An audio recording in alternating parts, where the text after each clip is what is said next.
Business Access TV is still here at the CARIFORUM Business Forum here in Rose Hall, Montego Bay. With me now is one of the very passionate and pointed speakers. He is Ambassador Roy Mickey Joy, and he is the ambassador to the EU for the Republic of the Vanuatu Islands. First and foremost, Ambassador Joy, our sincere condolence to your nation and all the persons affected by that terrible cyclone which you had to endure earlier this year. But you spoke earlier about the EPA and how, while it has benefits, many countries aren't actually prepared to really leverage themselves to benefit so much from it. Just speak to your own opinion on it for the sake of our viewers. Good. Thank you very much, Business Access TV. It's a great opportunity to be given to speak to you and the audience, and I'm sure I can be able to share a few glimpses and thoughts and ideas as to how we view the EPAs in the Caribbean region from an outsider's perspective. First and foremost, we welcome the fact that the Caribbean region out of HCP was the first group to sign in a comprehensive EPA way back in 2000, end of 2007, early 2008. It's been 8 years. We in our region in the Pacific have not been able to conclude a substantive EPA, although two of our member countries, which are Fiji and Papua New Guinea, who are the big exporters of fish and sugar, have been able to conclude an interim EPA.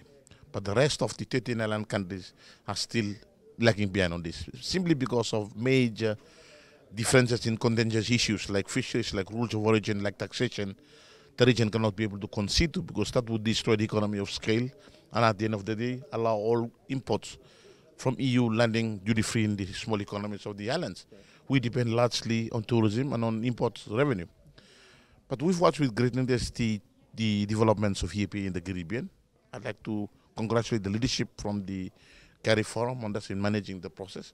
But also I think the problem lies with the European Commission, how they keep changing the goalpost. Last year, at the end of October, you have a wave of new commissioners who come into office, new ministers, under the leadership of Jean-Claude Juncker, who is the former Prime Minister of Luxembourg. He comes in with a totally new landscape, his own vision to see how things are moving. He's made promises to conclude as much as possible, to be flexible to the Caribbean and Pacific and Africa, the conclusion on EPA by 2020, by 2015 and 2016. So we hope that's an ambitious program that we will work towards. Our concern is that although EPAs have been concluded constructively over the region, there is very little benefits being accrued from the process, particularly as it benefits the private sector and the small, medium enterprise and businesses in the Caribbean and in the African Pacific regions. What would be your recommendation to the Caribbean leadership about approaching this EPA, given what has happened over the past 7 or so years, and as you pointed out, the shifting of the goalpost from the European perspective? I think it is time the Europeans, being Europeans, they in good faith, they sign in and conclude an EPA meeting the deadlines as provided under the Cotonou Agreement in 2007. I think it is the incumbency and the responsibility of the European Union and European Commission to reciprocate in good faith, to come on board, to allow flexibility in the negotiations, and to conclude outstanding issues with the Caribbean region, so that the Caribbean region can become the champion of EPA in the ACP configuration.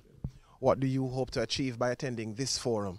This forum is very important. I wanted to thank my good friend Mr. Espion Oliveira, standing there from the Caribbean Export Development Agency based in, I think, in Barbados, and the BISCLIM Secretariat and the government of Jamaica and the organizers for inviting myself. I'm here with a small delegation from the Pacific.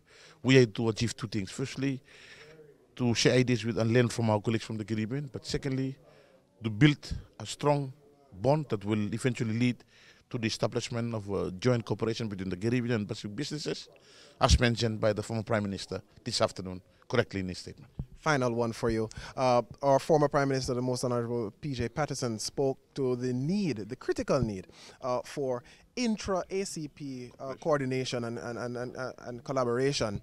How do you think this can be achieved given the distances, the challenges of distance and even language barriers?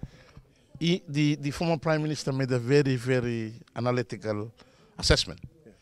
In the early days of the Lome 1, which goes back 1975, as you know, ACP will be celebrating our 40 years of existence this year on the 5th of June. We're organizing a 2 days of event in Brussels.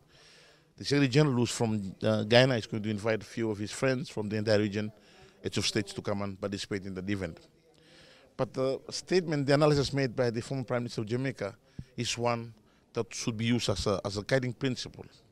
When they negotiated the Lome one, this was in early 1975, 76, 77, 78, they had one thing in common. They were united in solidarity and in unity.